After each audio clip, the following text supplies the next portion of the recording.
Good afternoon, it's Peter Boulton. On these short video series, I like to kind of share some of the sort of tips and ideas that I pick up when I'm visiting clients in particular.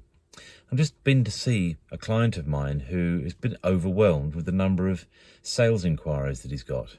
And I know that sounds like a great problem to have, but the issue is really that he's being fed some sales inquiries, or at least he's being fed with the names and addresses and contact details of clients of another company who are potentially interested in what my particular client has to offer. And the struggle is that with 85 of these leads now piled up on his desk, he's worried and concerned about how long it might take to get back to some of these people to really find out whether they're inquiries or not and what he needs to do about that. And I think sometimes, as a sort of business coach and a mentor, my perspective by looking at a business from the outside in sometimes can really help to clarify some thinking. And I think what I've been able to do today is to kind of help see the problem, not that he has to ring 85 people and how long would it take him to do that and could he actually get hold of the people he's ringing and so on and so forth, but actually just by using a member of his staff to make the initial phone calls. And that phone call can really be more on the lines of, hello, I'm just ringing to check that we've got your contact details correct and to let you know that one of our partners will be calling you to provide that free review within a telephone conversation.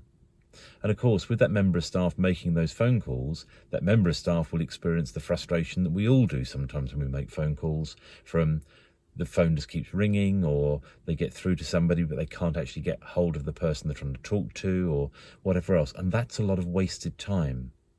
Now, in a way, it's time that needs to be invested to try and find out which of those prospects would like the free review, which would then hopefully lead to a sales opportunity. But for the business owner to do that, where his time is so valuable in other things that he needs to be doing in the business, that's the time to delegate tasks out to members of staff. And I think his original concern was, I can't get a member of staff to make those phone calls because they don't know how to answer the questions that the clients then might ask on those phone calls, and it might look a bit embarrassing. And of course, the conclusion that we both came to is that the member of staff making the initial phone call is really only trying to clarify whether those people are contactable, whether the telephone number is correct, and actually perhaps ask the question, when would be the best time for one of our partners to give you a call to discuss this free review?